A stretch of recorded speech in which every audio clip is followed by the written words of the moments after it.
देश में? किसने सोचा? महात्मा गांधी की परिकल्पना थी कि ग्राम स्वराज हो। ग्राम स्वराज का मतलब सब लोग अपने गांव के अपने बारे में स्वयं फैसला करें। तो ये आज पूरे हरियाणा से आए हैं, मैं हार्दिक बधाई देता हूं पूरी एसोसिएशन को।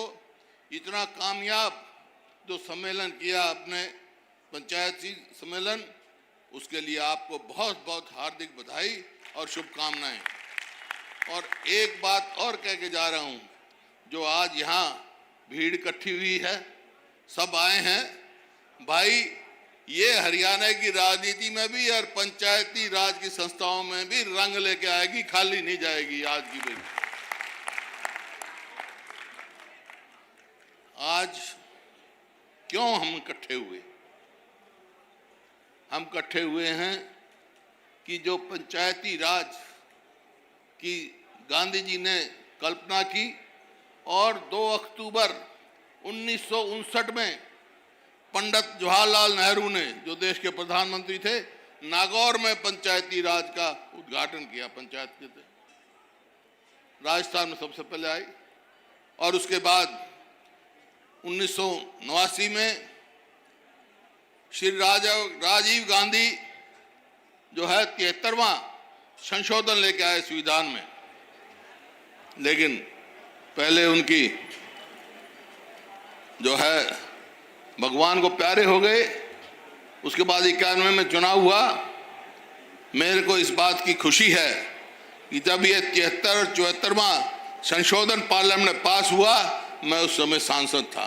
क्या था 74वां संशोधन? यही था कि पंचायतों को पूरी शक्ति दी जाए, शक्ति का विकेंद्रीकरण किया जाए, जो शक्ति का केंद्रीकरण था उसको नीचे तक पहुंचाया जाए। ये 74 जो आपकी भी मांग में आपने कहा कि भाई 74 में संशोधन की, जो 73-74 संशोधन की सारी 29 पावर मिलनी चाहिए, ये था उनका। खैर, मैं उसका उस समय सांसद था, बोला भी था उस समय, और बहुत खुशी हुई थी कि एक जो हमारे स्वतंत्र सेनानियों ने अंग्रेजों की गुलामी के खिलाफ लड़ाई लड़ी, 1956 देखा था, वो पूरा होने जा रहा है। महात्मा गांधी का सपना पूरा होने जा रहा है कि मैं स्वयं एक स्वतंत्र सेनानी परिवार से हूँ। मेरे दादा ने भी आज़ादी की लड़ाई लड़ी, मेरे पिताश्री ने भी आज़ादी की लड़ाई लड़ी और सारी जवानी उनकी जेलों में गई। उनका सपना था, ये सभी हमारे बुजुर्गों का सपना था। तो जब पास हो गया वहाँ, उसके बाद शुरू हुआ और आहिस्ता आहिस्ता पंचायतों की शक्ति बढ़ती गई। खैर, 2005 में मेरे को मौका मिला प्रदेश का कि हमने कैसे किया और कहाँ हम आज पहुँच गए, इन्होंने क्या किया। मेरे को मौका मिला तो वो बुजुर्गों का सपना पूरा करने के लिए, पंचायतों को सशक्त बनाने के लिए हमने ग्रामीण विकास एक आयोग बनाया, वित्त आयोग बनाया, और वित्त आयोग की सिफारिश से पहली बार पंचायतों को सीधा 12,000 करोड़ हमने भेजा। 12,000 करोड़ रुपया गया वित्त आयोग की रिकमेंडेशन से। ये हमने वहाँ भेजा ताकि सीधा पैसा पंचायतों में गया। इसी प्रकार से हमने पंचायतों को प्रशासनिक शक्ति, खाली पैसे की नहीं, प्रशासनिक शक्ति भी दी और प्रदेश के 10 प्रमुख विभागों का जो है उनका कार्य और उनका एडमिनिस्ट्रेशन पंचायतों को दिया ताकि वो ले सकें। वहाँ जो उनका वित्त था, पैसा वहाँ जाता था। इसी प्रकार से HRDF का पैसा हमने एक्स्ट्रा 1,000 रुपया पंचायतों में भेजा, जो हरियाणा की पंचायतों में। और इसी प्रकार से 2005 से 2014 तक हमने 20,000 करोड़ की राशि बुनियादी जो ज़रूरत थी गाँव की, उसके लिए प्रावधान कराया, पंचायतों में भेजा सीधा। सब पंचायतों का अधिकार था। आपने देखा हमारे आने से पहले सारे गांव की गलियां कच्ची थी, बहुत सारे प्रदेश के गांव की। और जिस दिन हमने सत्ता छोड़ी, मैं पूछता था भाई गांव में जाके, भाई कोई गली कच्ची रह रही है क्या? सब हमने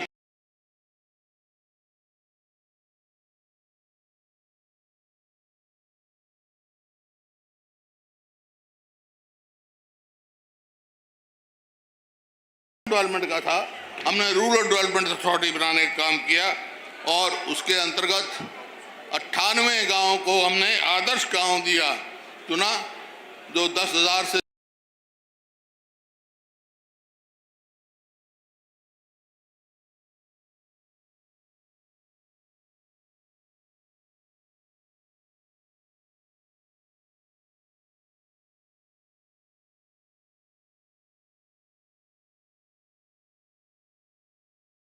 कंक्रीट की सीमेंट बने, सीमेंट गलियां बने।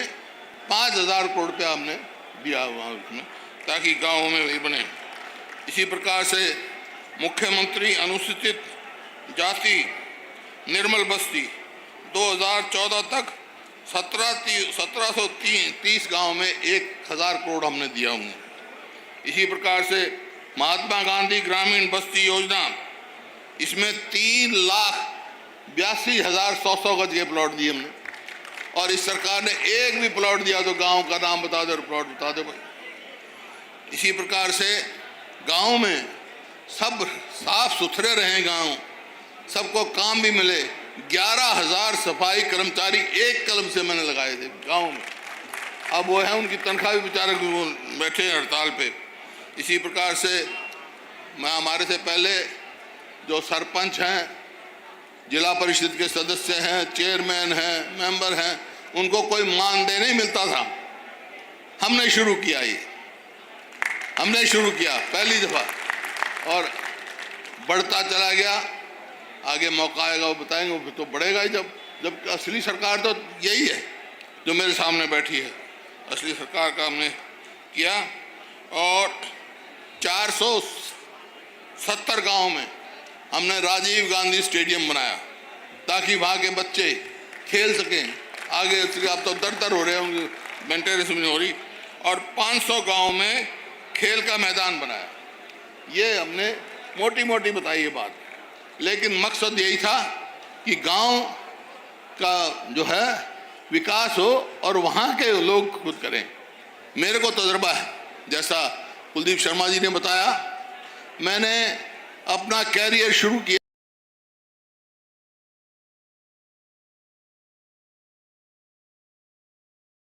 बता रहा हूँ। तो भाई मेरा एक साथ पढ़ता था, अब वो नहीं रहे दुनिया में, वो वीडियो थे। तो मैंने कह को आके वो वीडियो अपने यहाँ लगा लिए।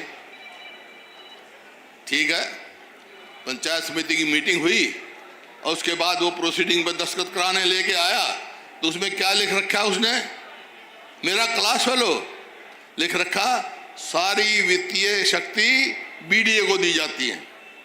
मैंने पढ़ा, मैंने बुलाया, मैं कहा भाई वीडियो साहब प्रस्ताव कर कि बीडीओ की जीप में 1 लीटर भी पेट्रोल डालेगा तो चेयरमैन की ज्यादा से डालेगा, ये प्रस्ताव कर। इस तरह कंट्रोल किया जाता है। मैं जानता हूं इसको क्या शक्ति है। शक्ति का इस्तेमाल करो आप। आज आपने अपनी शक्ति का प्रदर्शन किया है। भाई अब इस सरकार ने क्या किया, इस सरकार ने जो पंचायत की शक्तियां बिल्कुल कमजोर कर दी। पंचायत की तो कोई हकीकत ही नहीं रही। पोर्टल, ई टेंडरिंग जैसे लिखा हुआ, ये सिर्फ ये है कि ये क्या नतीजा होगा इसका नतीजा होगा भ्रष्टाचार, अधिकारियों की राज, पंचायत की कोई पूछ नहीं। ये मेरे को मंजूर नहीं है।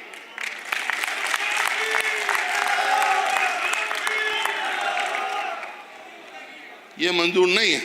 इसी प्रकार से हर जो गांव से जुड़े हुए हैं, अब मैं तो अपना तजुर्बा बताता हूं।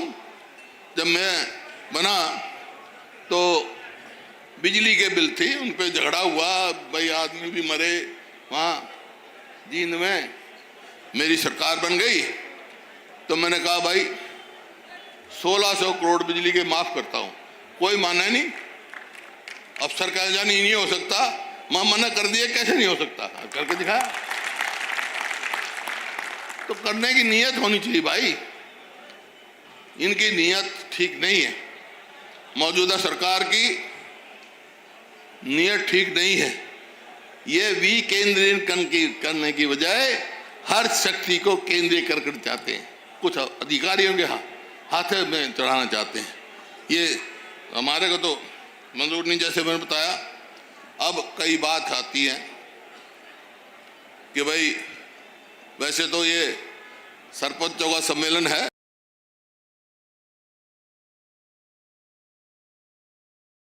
तो कई बार पूछ लेते हैं, वैसे तो मैं करता है कहीं और ऐलान, लेकिन कई बार सरपंच दरबैया आते हैं, सारे मेंबर पंचायत भी वो आते हैं, पूछ लेते हैं जी आपकी सरकार आ गई तो आप क्या करोगे। माँ भाई मेरी ये तो आपके पंचायत तक है, इसकी तो बाद में बात करूँगा, लेकिन मैंने कहा कि हमारी सरकार आ गई तो भाई सबसे पहला काम तो मैं करूँगा, अपने बुजुर्गों की पेंशन 6000 रुपये भी नहीं करूँगा। और आपका जो एमएसपी का झगड़ा है, बहुत सारे 3 कानून बने थे और हरियाणा के किसान और पंजाब के किसानों ने लड़ाई लड़ी थी और ये फैसला किया था, एक मांग थी कि एमएसपी को लीगल गारंटी दी जाए। मैं रायपुर सेशन हुआ था कांग्रेस पार्टी का, मैं उसका अध्यक्ष बनाया गया था, वहाँ प्रस्ताव पास करा दिया था मैंने, कांग्रेस की सरकार बनेगी तो एमएसपी की लीगल गारंटी मिलेगी, किसान को हम कर्जा माफी से लेकर कर्ज मुक्त।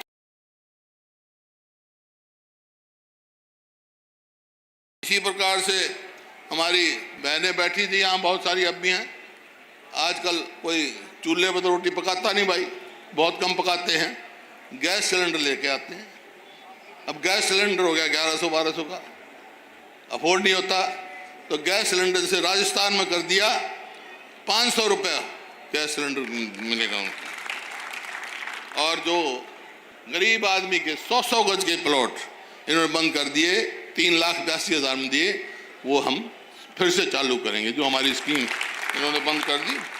इसी प्रकार से बिजली का 1600 करोड़ तो अलग है, ऐसी नौबती क्यों आए, 300 यूनिट फ्री करेंगे हम दोनों गरीब आदमी, क्या बात है। ये आपके सामने है। सवाल आया आज पंचायतों का भाई, अब यहाँ तो नंबरदार भी आ रहे हैं और मनरेगा के वर्कर भी, उन्होंने भी अपना मेरे को वो दिया है, और भी बहुत हैं।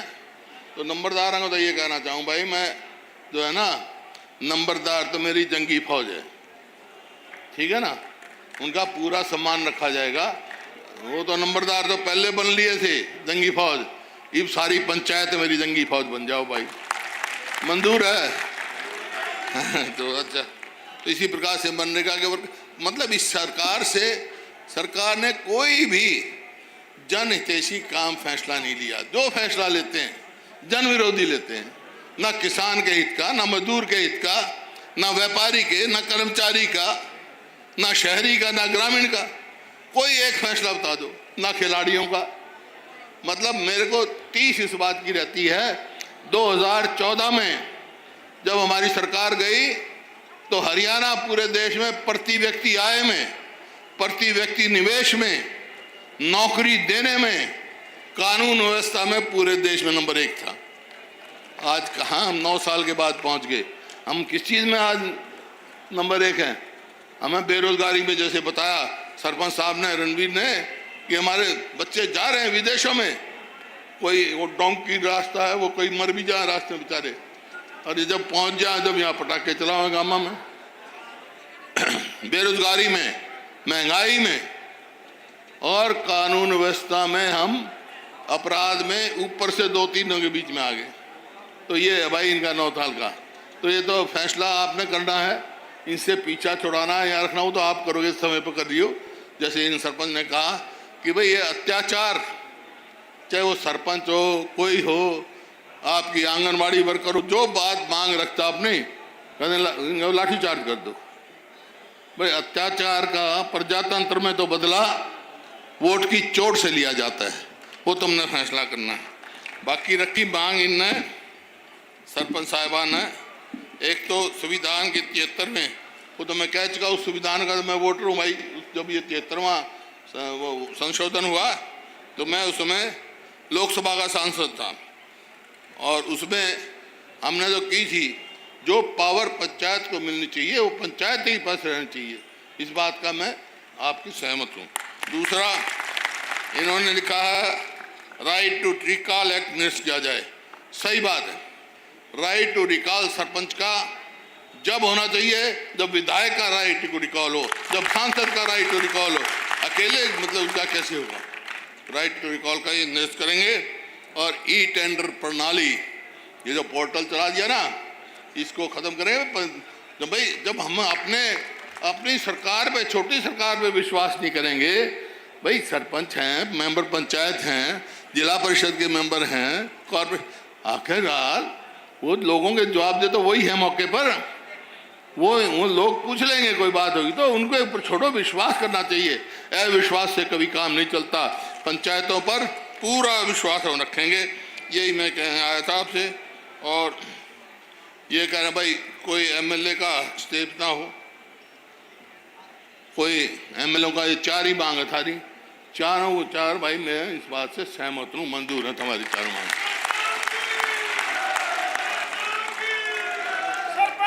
लेकिन